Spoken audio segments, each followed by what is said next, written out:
Shalom saudara, pengajaran kali ini adalah membangun sukacita, setia dalam doa, dan mengucap syukur ketika menghadapi persoalan dalam kehidupan. Diambil dari 1 Tesalonika 5 ayat 16 sampai dengan 18. Ini penting Bapak Ibu sekalian dalam menghadapi tahun pemulihan berkat 2022, kita harus mempunyai sikap diri, sikap mental, iman, pemikiran, bahwasanya setiap persoalan yang ada pada kita ini kita harus melihat dengan kacamata iman kita. Kita harus bisa berpikir positif, justru tidak menyurutkan kita untuk berputus asa. Bapak-Ibu sekalian, latar belakang daripada pengajaran ini bukan berarti saya hanya belajar secara teori, tetapi sungguh-sungguh ada satu kesaksian. Saya sudah melakukan sesuatu yang benar di hadapan Allah. Saya mencoba melakukan maksimal untuk sesama saya, sesuai dengan tuntunan Tuhan. Tetapi yang terjadi justru sebaliknya, bahwa ada kekecewaan-kekecewaan yang diungkapkan kepada diri saya di tengah keterbatasan saya. Sehingga pengajaran ini dibuat berdasarkan kesaksian hidup saya sendiri, dan saya percaya itu juga bisa terjadi pada Bapak Ibu sekalian. Tetapi adalah bagaimana kita tetap bisa bersuka cita, tetap setia dalam doa, dan mengucap syukur. Bapak Ibu sekalian, marilah kita mulai pengajaran ini, bahwasanya kita harus memahami kehadiran persoalan. Persoalan dalam hidup terjadi karena beberapa alasan. Yang pertama adalah Allah sedang memperkenalkan dirinya kepada kita. Kita lihat kisah di dalam Daniel 11 ayat 32, bagaimana dia melihat kuasa Allah terjadi dalam dirinya untuk melindungi dirinya. Itu juga terjadi pada kita karena Allah kita sama dahulu, sekarang, sampai selama-lamanya. Dan saya harus ingatkan pesan sekali lagi, bahwasanya firman Tuhan itu bukan kitab sejarah saja, tetapi itu merupakan kesaksian hidup, kesaksian bagaimana Allah bekerja pada orang-orang pilihannya, dan bagaimana Allah mencintai anak-anaknya. Bapak-Ibu sekalian, yang kedua adalah Allah sedang memperkenalkan dirinya kepada dunia. Ketika masalah terjadi pada bangsa Israel, ternyata persoalan itu menjadi media menunjukkan bahwasanya Allah betul berotoritas, berkuasa. Dan masalah yang terjadi pada bangsa Israel diselesaikan dengan caranya Allah. Jadi sekali lagi kita lihat bahwasanya persoalan dalam diri kita ini hanya media untuk Allah menunjukkan kuasanya kepada dunia, sehingga orang atau dunia ini boleh mengenal, oh, siapa Allah kita. Yang ketiga adalah Allah sedang mengajarkan kepada kita kedewasaan iman. Diambil dari Roma 5 ayat 3, bahwasanya ketika kita sudah percaya Yesus sebagai Tuhan dan Juru Selamat, kita akan dibangun dengan berbagai persoalan untuk supaya kita mengalami ketekunan dan tahan uji. Itu adalah bagian daripada kedewasaan iman kita. Dan yang keempat adalah Allah sedang menunjukkan kesalahan kita. Kita menyimpang daripada apa yang menjadi kehendaknya. Dan ketika kita bertobat, maka kita akan dipulihkan. Bapak-Ibu sekalian, Allah kita itu Allah yang maha kasih. Dia tidak hanya menghukum. Hukuman itu adalah memberikan kita satu peringatan bahwasanya ketika kita menyimpang, maka akan ada masalah dengan Tuhan. Namun ketika kita sadar dan kita kembali kepadanya dan meminta ampun kepadanya di dalam nama Tuhan kita Yesus Kristus saat ini, maka Dia akan pulihkan. Bapak, Ibu sekalian, mari kita lanjutkan dengan pengajaran berikutnya. Bersukacita, tetaplah berdoa, mengucap syukurlah. Namun apapun kejadian yang kita alami, maka kita harus melakukan hal-hal yang berkenan bagi Allah, yaitu bersukacita senantiasa. 1 Tesalonika 5 ayat 16. Tetaplah berdoa. 1 Tesalonika 5 ayat 17 dan 1 Tesalonika 5 ayat 18, mengucap syukurlah dalam segala hal. Dan itulah yang dikehendaki Allah di dalam Yesus Kristus bagi kamu. Di dalam Yesus Kristus bagi kamu. Ketika kita sudah di dalam Tuhan Yesus Kristus, karena kita adalah anak-anak Allah, mengaku Yesus sebagai Tuhan dan Juru Selamat, maka mengucap syukurlah dalam segala hal. Karena di atas semua itu, kita harus melihat janji Allah. Apa? Di dalam Yeremia 29 ayat 11, sebab aku ini mengetahui rancangan-rancangan apa yang ada padaku mengenai kamu, demikianlah firman Tuhan, yaitu rancangan damai sejahtera dan bukan rancangan kecelakaan, untuk memberikan kepadamu hari depan yang penuh harapan. Justru dari kacamata iman, dari pandangannya Allah, bahwasanya segala sesuatu itu memberikan hari depan yang penuh harapan, Bapak-Ibu sekalian. Kita kembali kepada 1 Tesalonika 5, 16, 17, dan 18, bersukacitalah, berdoa, dan mengucap syukur. Kita pengen tahu atau kita akan melihat latar belakang daripada firman Tuhan ini. Firman Tuhan ini merupakan pesan terakhir Rasul Paulus kepada jemaat di Tesalonika, yang isinya tuntunan mengenai gaya hidup dan cara hidup orang percaya dalam kesehariannya dan utamanya pada hari kedatangan Allah yang kedua kalinya. Kita harus pahami bahwa hidup kita selalu mengacu kepada kehendak Allah, seperti dikatakan dalam 1 Tesalonika ayat 18. Sangat jelas ditekankan bahwa sikap tersebut dikehendaki Allah di dalam Yesus Kristus. Jadi ini merupakan kehendak Allah, keinginan hatinya Allah.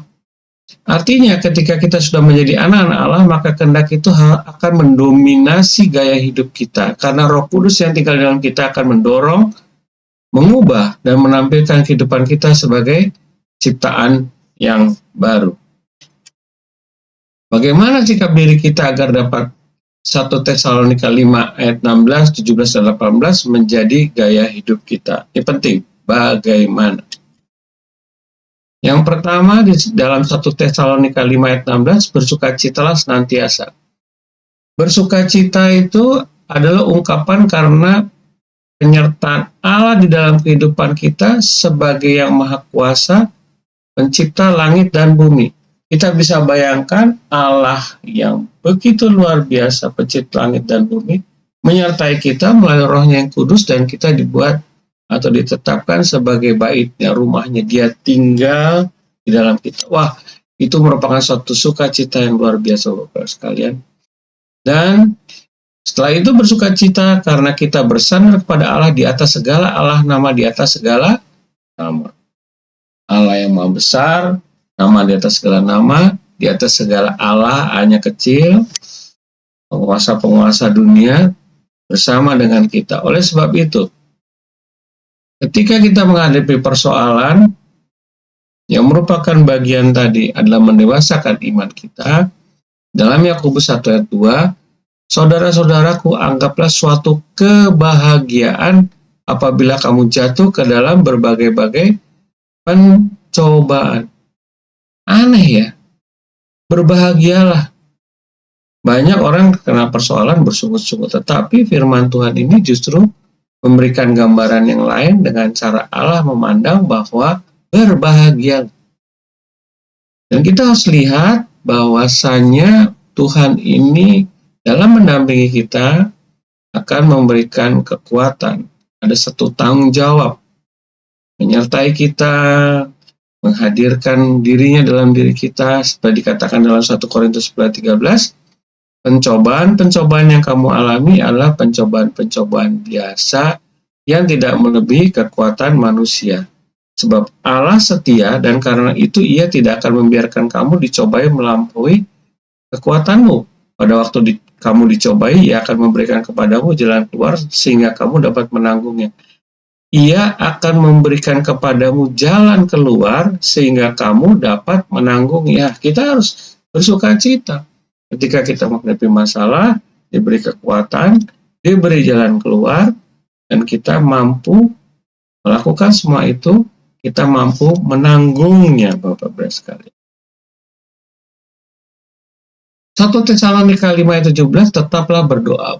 Marilah kita pahami bahwa berdoa itu adalah berkomunikasi langsung dengan Allah melalui kuasa Roh Kudus. Komunikasi harus tetap ada secara terus-menerus, karena itu gambaran dari sikap hidup dari dua pribadi yang saling mengenal dan mengikatkan diri. Tentunya kalau kita mempunyai orang yang kita kasih, tidak mungkin kita tidak berkomunikasi. Pasti akan ada komunikasi, dan komunikasi itu didasarkan kepada kasih. Kasih yang menerima satu dengan yang lain dengan berbagai kekurangan. Bapak Ibu sekalian, ketika kita berkomunikasi dengan Allah sebagai Bapa kita yang kita kasihi dan Dia mengasihi kita, maka ketika kita berkomunikasi dengan Allah, kita dapat mengenal Dia, kita mendapatkan hikmat-Nya, dan kita menerima perlindungan yang berasal daripadanya. Kalau kita lihat di dalam Roma 8 ayat 26, bagaimana sikap doa atau Allah sendiri juga membantu kita dalam berdoa. Dan membantu kita dalam berdoa ini merupakan arti pentingnya doa sebagian komunikasi, sehingga Allah sendiri melalui Roh-Nya yang kudus sungguh-sungguh memberikan atensi penting mengenai doa. Roma 8:26 dikatakan, demikian juga Roh membantu kita dalam kelemahan kita, sebab kita tahu bagaimana sebenarnya harus berdoa, tetapi Roh sendiri berdoa untuk kita kepada Allah dengan keluhan-keluhan yang tidak terucapkan. Artinya, Allah turun sendiri kepada kita, menjemput kita, memberikan kekuatan pada kita melalui Roh yang kudus agar kita bisa berdoa kepada Dia, membantu segala kelemahan di dalam doa kita. Dan kita lihat lagi, firman Tuhan dalam 1 Korintus 2 ayat 11, siapa gerangan di antara manusia yang tahu apa yang terdapat di dalam diri manusia selain roh manusia sendiri yang di dalam dia? Demikian pula tidak orang tahu yang terdapat di dalam diri Allah selain roh Allah. Jadi ketika kita berkomunikasi dengan Allah melalui Roh-Nya yang kudus, maka kita akan memahami apa yang terdapat dalam diri Allah. Pikiran-pikirannya Allah, kehendak-kehendaknya Allah, kita bisa jalan selaras dengan kehendaknya. Aduh, itu merupakan suatu hal yang luar biasa di dalam berdoa. Dan ketika kita berdoa, walaupun kita berbuat salah, kita datang kepada Dia, meminta ampun kepadanya. Walaupun kita masih bersalah dan kita berdoa dengan sungguh-sungguh, maka di dalam doa itu ada satu komunikasi, ada satu ungkapan Allah yang akan kita terima sehingga kita insyaf dan mau bertobat. Dan kita diingatkan ketika kita memiliki kesalahan, jangan menjauh daripada Allah seolah-olah kita tidak layak, tetapi justru datang kepada Dia karena hanya Dia yang dapat menolong kita, mengampuni kita. 1 Tesalonika 18 mengucap syukurlah dalam segala hal. Penebusan yang kita terima, menerima Yesus sebagai Tuhan dan Juru Selamat, adalah berkat atau hadiah terbesar di dalam hidup ini. Kalau di dalam Kristen istilahkan karunia, satu pemberian yang kita terima di mana dunia tidak bisa memberikan, hanya berasal daripada Allah. Di sini dikatakan di mana hanya kasih karunia Allah sajalah yang dapat memberikan hal ini, sehingga kita menjadi anak-anak Allah dan menerima mahkota keselamatan. Oh, luar biasa Bapak Ibu sekalian, keselamatan kita atas kasih karunia Allah yang mengorbankan anak yang tunggal Tuhan kita, Tuhan Yesus Kristus di kayu salib, menebus dosa-dosa kita. Kita lihat dalam Roma 3:23, karena semua orang telah berbuat dosa dan telah kehilangan kemuliaan Allah. Bapak Ibu sekalian, ini adalah satu peringatan bagi kita bahwasanya pentingnya penebusan itu. Karena apa? Karena semua orang itu berdosa. Kalau semua orang berdosa itu kita tahu upah dosa adalah maut, kebinasaan, dan kita tidak ada satupun yang bisa selamat karena melakukan kebaikan dengan cara kita sendiri, nggak mungkin. Jadi kita harus pahami, mengucap syukur karena penebusan yang kita terima atas karunia Allah dengan kematian Tuhan Yesus Kristus di kayu salib. Dan kita melihat bagaimana status kita di Galatia 4 ayat 7, jika kamu bukan lagi hamba melainkan anak, jikalau kamu anak maka kamu juga ahli waris oleh Allah. Kita menjadi anak Bapak Ibu sekalian. Anak-anak Allah kita dipulihkan.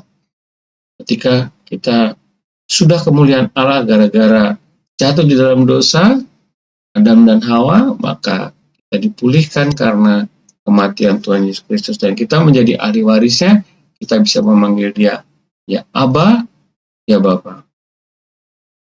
Oleh sebab itu, Bapak sekalian, sebagai penutup, marilah kita memasuki tahun 2022, tahun pemulihan berkat, dengan memiliki hidup seperti halnya Yesus Kristus, sebagaimana dituliskan dalam 1 Tesalonika 5, 16, 17, dan 18.